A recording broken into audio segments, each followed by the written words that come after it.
Dene kaping kalihipun kawula badhe ngaturaken bilih kawula wau dalu angsal sasmita nggih punika rupi sasmita ingkang dipun paringaken kaliyan Jawata dumateng kula bilih putra panjenengan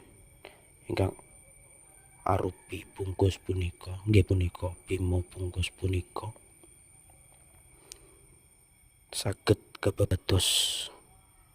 bocah utawi pecah bungkusipun menawi dipun pucal